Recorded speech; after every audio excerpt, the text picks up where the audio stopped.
La jeune femme architecte est décernée à Margot Puech-Pelipenko.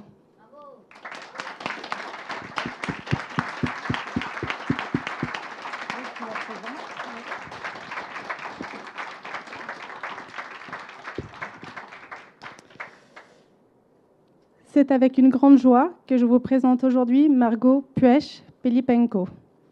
Margot est diplômée de l'école d'architecture de Bordeaux en 2014. À l'issue de ce diplôme, Margot a fondé l'atelier B2P Architecture avec Aurélien Ballois. Elle travaille particulièrement sur des projets de maisons individuelles en construction neuve et en restructuration. 10 ans plus tard, l'agence rassemble aujourd'hui une équipe de 10 collaborateurs et intervient sur des projets variés. Elle parcourt les enjeux programmatiques du logement à des projets d'équipement allant d'hôtels à des lieux universitaires. Margot traite chaque projet avec une précision remarquable.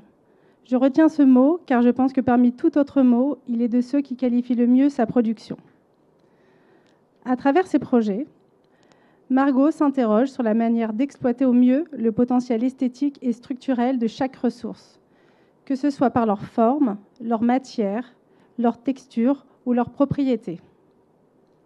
En accord avec ces principes, elle favorise une production architecturale de qualité, quitte à construire moins, mais toujours mieux. Elle témoigne d'une conscience aiguë des enjeux environnementaux et sociétaux actuels. Ainsi, en assumant l'esthétique et les propriétés des matériaux bruts, elle réussit à développer une architecture humble, une architecture pérenne et ancrée dans son environnement. Elle évite la surenchère des matériaux et les superpositions inutiles. Elle laisse ainsi place à une grande clarté spatiale et une grande intensité expressive. Margot, c'est pour moi un honneur particulier de te remettre ce prix. Il m'a été remis l'an dernier et je sais combien cette reconnaissance peut encourager, renforcer notre confiance et conforter nos visions et nos valeurs. Je souhaite que cette distinction soutienne tes futurs projets et ouvre la voie à de nouveaux défis tout aussi inspirants. Enfin, je tiens à souligner que la légitimité des femmes architectes continue de progresser grâce à ton effort et à nos efforts collectifs. Merci pour ta contribution à cette dynamique et encore félicitations.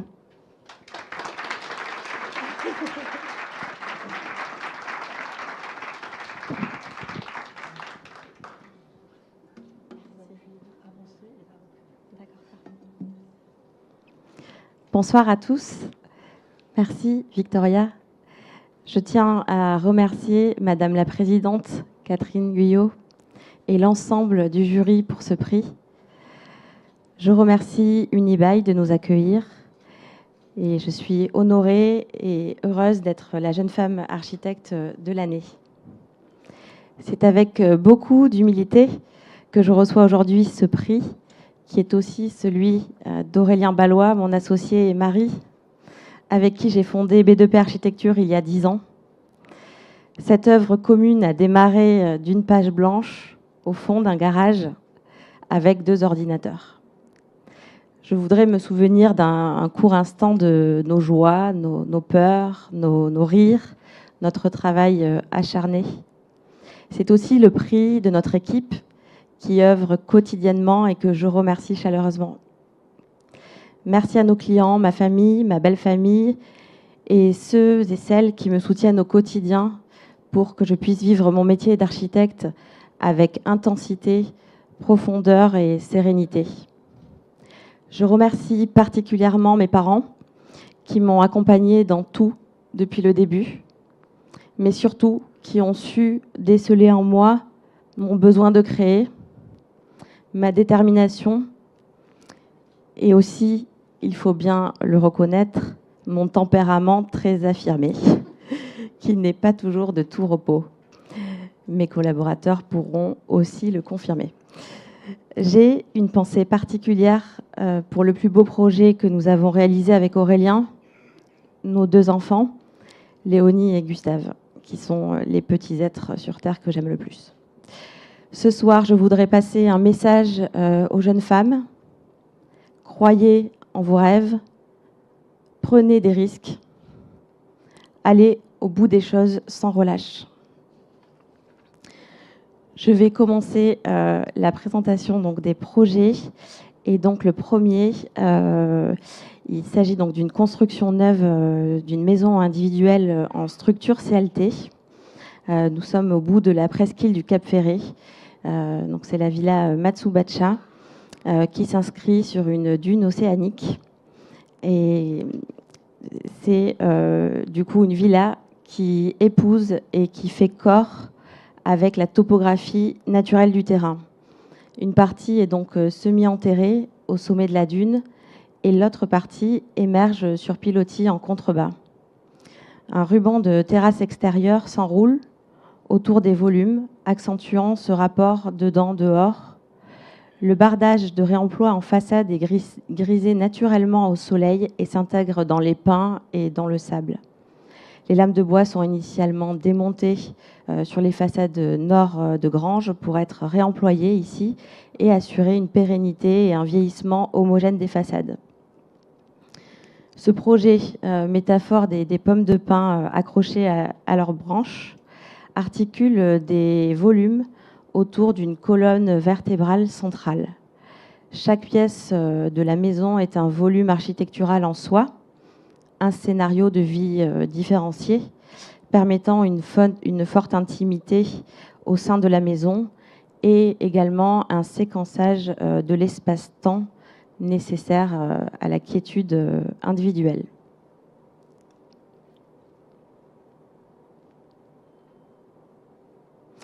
Le second projet, il s'agit d'une maison secondaire familiale qui a été imaginée pour deux frères qui souhaitaient pouvoir occuper chacun leur espace.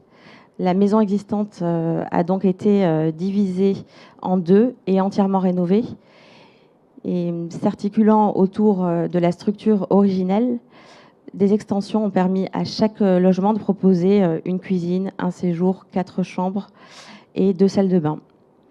La localisation donc à la pointe du Cap Ferré était une caractéristique majeure à prendre en compte lors de la conception. Le bois brûlé s'est imposé comme le choix le plus noble et adapté, et de plus nous a permis de s'inspirer de l'écorce des pins existants. Donc on a un mimétisme de la nature pour une meilleure intégration de la maison dans son environnement.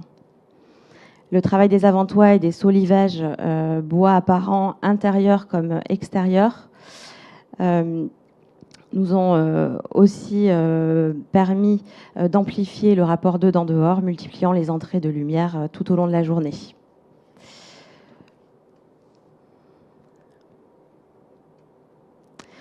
Nous passons à un autre secteur.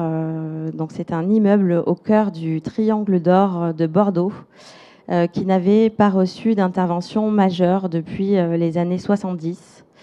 Donc là, 2 phases de travaux nous ont été confiées.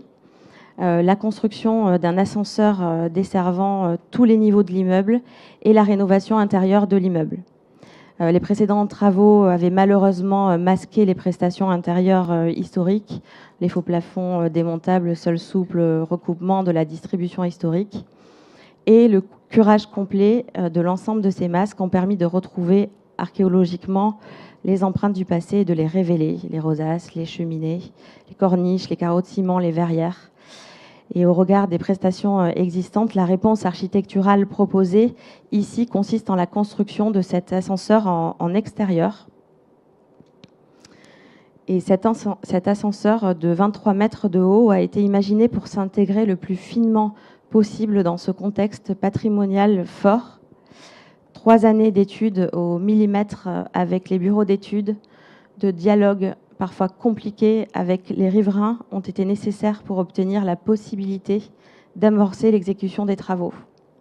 L'ascenseur est entièrement vitré pour s'effacer et le pylône structurel est utilisé comme support des lames en acier corten permettant l'accroche aux volumétries existantes. Un mur rideau est également créé en trait d'union entre les 2 immeubles historiquement réunis. Alors, ce projet, le Chez, se situe au cœur du quartier des Chartrons, donc toujours à Bordeaux. L'intervention architecturale consiste à transformer le lieu en loft, l'idée étant de créer un trait d'union entre un lieu chargé d'histoire où des femmes et des hommes ont travaillé et un lieu pour vivre. La configuration donc étroite et tout en long du chai s'articule autour d'un patio qui est utilisé comme le poumon du projet, vecteur de lumière et de vue traversante. Cet espace extérieur est agrémenté de végétation et d'un bassin pour devenir le paysage intérieur autour duquel s'enroule le ruban contenant les usages de la vie, la cuisine, le salon, le coin lecture. Une structure métallique vitrée existante est conservée et transformée en insérant des menuiseries extérieures bois et en apportant des teintes claires pour apporter douceur et chaleur. À l'intérieur, peu de cloisons sont créées afin de laisser des perspectives de vue plus profondes et de la transparence également. Les matériaux utilisés et sélectionnés sont laissés bruts. Béton, teinte pierre, teinté au sol en rappel à la mémoire tellurique du site. Menuiserie bois, acier, pierre apparente. Un escalier est également créé pour exploiter un étage recevant les pièces de nuit. Et là, on a utilisé des fers à béton acier pour créer le garde-corps. Donc là, on est sur un projet qui est implanté sur une maison individuelle, toujours implanté sur une parcelle de 118 mètres carrés, en angle de rue, et que l'on a nommé le pavillon, en contre-pied au pavillon. Donc c'est un projet qui s'accroche aux épanelages voisins, afin de ne pas contrarier et respecter les constructions en pierre autour. Cette maison urbaine se développe verticalement en 3 niveaux afin d'apporter une solution au terrain de petite surface au sol et contenir le programme souhaité par cette famille. Les chambres enfants sont au rez-de-chaussée, ouvertes sur un petit coin de jardin potager. La pièce de vie au premier étage se prolonge par une terrasse en bois. Donc là, on le voit en axo. Et donc tout ça permet d'ouvrir dans chaque point du projet des vues sur le ciel. Et cet espace supplémentaire donc de terrasse est niché derrière ce qu'on appelle une paroi épidermique qui permet de protéger la maison des vues directes et de créer un espace intime et convivial. Et largement percée, cette paroi cadre des vues lointaines sur le paysage et laisse entrer généreusement les rayons du soleil. Tout en haut, perché, donnant sur une nouvelle terrasse, la chambre parentale culmine. Les équipements fonctionnels sont utilisés pour avoir une double fonction, comme par exemple un radiateur garde-corps imaginé sur mesure, afin de répondre à 2 fonctions, chauffer et sécuriser. Le sol fini reste la dalle brute, elle-même laissée apparente en béton poncé. Et tout le mobilier est réalisé en béton, la bibliothèque, la cuisine, afin d'éviter tout élément rapporté. Cette réponse architecturale permet de pallier à un budget de travaux limité sur une parcelle restreinte et en ayant donc l'agrément d'un espace extérieur à tous les niveaux. Merci.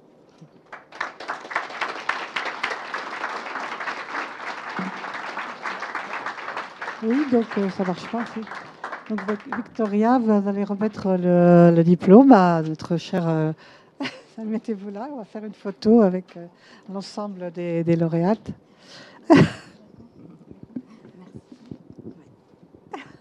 Bravo à vous. Alors, comment ça fait d'être jeune femme architecte ? Très plaisir. Bravo, magnifique. On était ravis de vous sélectionner, n'est-ce pas, Béatrice ? Mais oui, évidemment. Bien, bonne continuation et continuez à prospérer et à rester dans le réseau des femmes architectes. Merci beaucoup. À bientôt.